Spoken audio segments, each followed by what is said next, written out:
شاہ تار کا پیارا ہے یہ مشتاق عطاری۔ حضرت سیدنا عیسیٰ علیہ السلام سفر پر جا رہے ہیں، ایک شخص ملا، کہنے لگا حضرت مجھے اپنی معیت عطا فرمائیے، میں آپ کے ساتھ سفر کرنا چاہتا ہوں۔ آپ نے فرمایا رہنے دو، کیا ضرورت؟ کہنے لگا نہیں، میں آپ کے ساتھ سفر کروں گا۔ چنانچہ آپ نے کہا چلو بھائی، سفر کرتے رہے اب کھانے کا وقت ہوا۔ اس نے اپنا توشہ دان نکالا، عیسیٰ علیہ السلام کے پاس بھی کچھ تھا۔ جب سب کچھ رکھا گیا تو کل 3 روٹیاں تھیں، ایک روٹی آپ نے کھا لی، ایک روٹی اس نے کھا لی، اور ایک باقی۔ دریا سے آپ پانی پینے گئے، آپ ادھر گئے، اس نے وہ روٹی قائم کر دی۔ آپ واپسی آئے اور کہا بتاؤ وہ روٹی کہاں؟ کہنے لگا مجھے کیا کھانے کا وقت آیا اور اس نے یہ کیا۔ آپ نے فرمایا ٹھیک ہے۔ راستے میں دریا آیا۔ حضرت عیسیٰ علیہ السلام کا یہ معجزہ تھا کہ آپ دریا کے اوپر، پانی کے اوپر اس طرح چلتے تھے جس طرح ہم زمین کے اوپر چلتے ہیں۔ آپ کا معجزہ تھا۔ آپ نے اس کا ہاتھ پکڑا، دریا پر چلتے ہوئے پار اتر گئے۔ پھر آپ اس کو راستے میں جو دریا تھا اس دریا پر آپ چلاتے ہوئے لے گئے اور آپ نے فرمایا دیکھا تو نے میرا معجزہ، اب تو بتا دے وہ تیسری روٹی کہاں ہے؟ مجھے کیا پتا، اور چھپائی ہوئی تھی۔ تمام لالچ دنیا۔ پھر آپ نے جانور کو مارا اور اس کو بھون کر کھایا، اور پھر اس پر ہاتھ پھیرا، کن بِإِذْنِ اللہ کہا، وہ اڑ گیا۔ آپ نے فرمایا دیکھا میرا معجزہ، اللہ نے عطا فرمایا مجھے۔ آپ چلتے رہے، صحرا میں پہنچے، آپ نے ریت کی 3 چھوٹی چھوٹی ڈھیریاں بنائی اور ان پر ہاتھ پھیرا، وہ تینوں سونے کی ہو۔ آپ نے فرمایا یہ ایک تو تیری، ایک میری، اور تیسری اس کی جس نے تیسری روٹی لی۔ وہ جھٹ بول پڑا حضرت روٹی تو میرے پاس، کیونکہ سونے کی ڈھیری مل گئی۔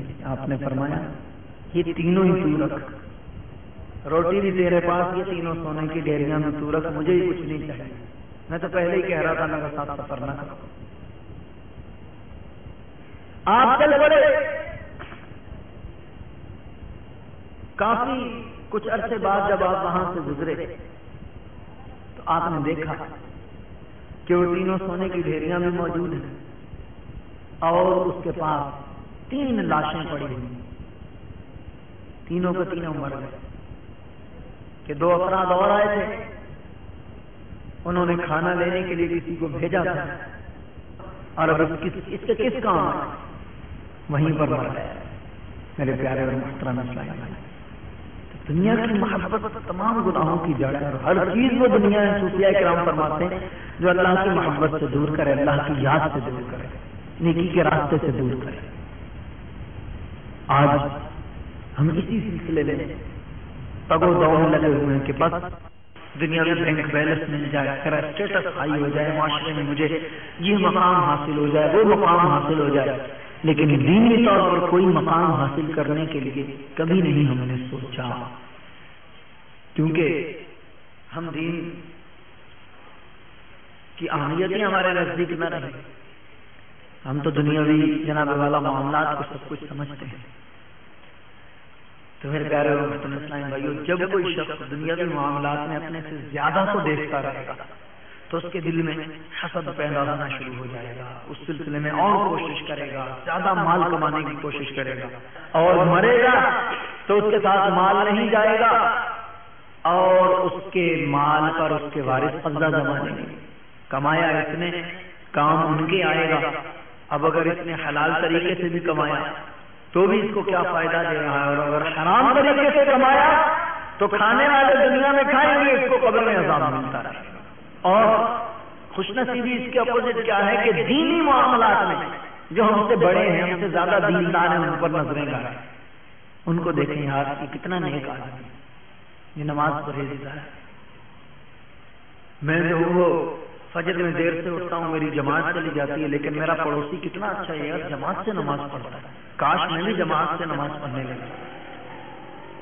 فلاں شخص جو ہے اس کو جب دیکھو اس کے ہونٹ ہل رہے ہوتے ہیں، وہ درود پاک پڑھتا ہے، میرے سے فضول گوئی اتنی ہوتی ہے، مجھے ٹائم مقصد ملتا بھی ہے پھر بھی میں نہیں پڑھتا، کاش میں بھی سرکار پر درود و سلام پڑھنے لگا۔ فلاں جو ہے وہ اتنا سنتوں پر عمل کرتا ہے، وہ اجتماع میں جاتا ہے اور نیکی کے کاموں میں شرکت کرتا ہے، کاش میں بھی اس طرح نیک بن جاؤں۔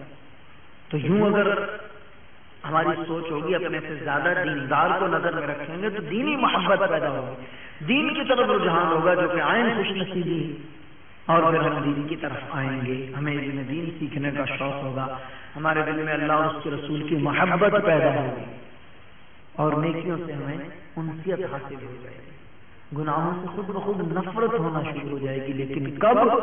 جب دینی معاملات میں اپنے سے بڑے کو ہم دیکھیں۔ صلو علی الحبیب صلی اللہ تعالی علی محمد۔ مجھے اپنی اور ساری دنیا کے لوگوں کی اصلاح کی کوشش کرنی ہے۔